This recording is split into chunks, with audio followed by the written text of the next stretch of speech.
oral questions. Questions orales, the Honourable Leader of the Opposition.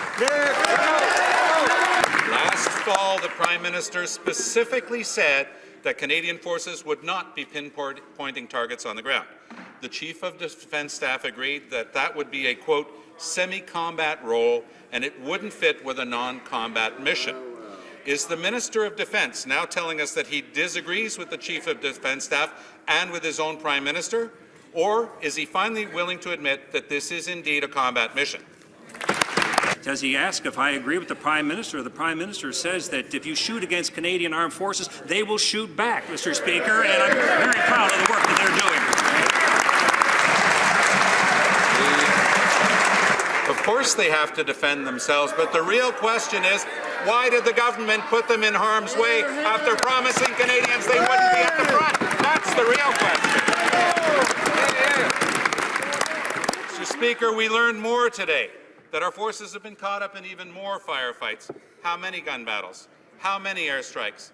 How many targets painted by our troops on the ground before the Prime Minister or this Minister finally admits that our troops are indeed in a combat mission? Stop playing with words. Our troops deserve better.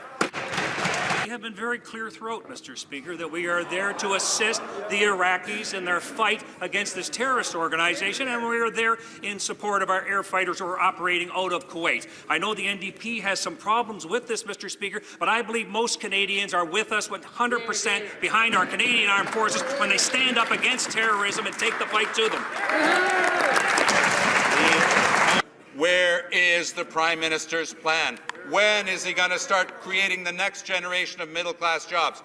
Where's the budget? This minister said one thing and its opposite day after day last week.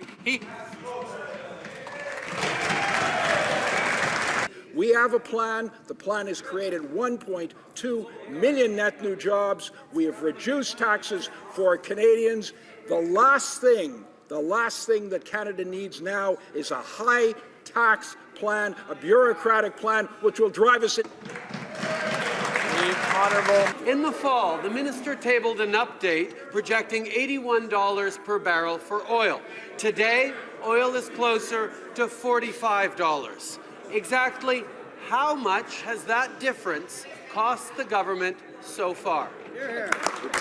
Mr. Speaker, when I presented the Economic and Fiscal Action Plan, we based our results, our bottom line, on the then price. We made an adjustment of $2.5 billion, and when we present our budget, we will take into account the 15 private sector economists.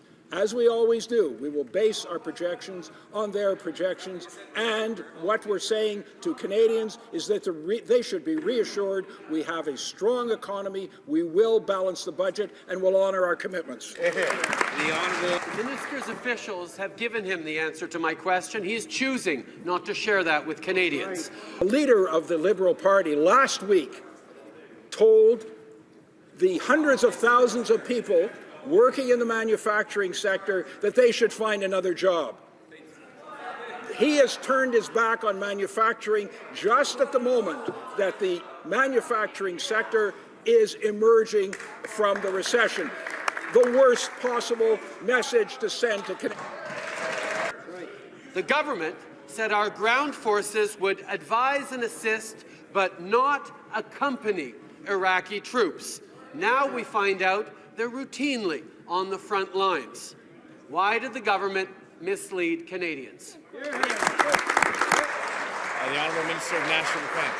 I'm not sure how you could train troops without accompanying them, Mr. Speaker, and we've been very clear that we would be in the business of assisting and training these individuals. What I don't get, Mr. Speaker, is the Liberal position on this, that we should know the outcome before we get in there and expect others to do the heavy lifting, Mr. Speaker. That has never been the Canadian way for 200 years, Mr. Speaker. We don't stand on the sidelines. We get out there and we stand up for those who are oppressed.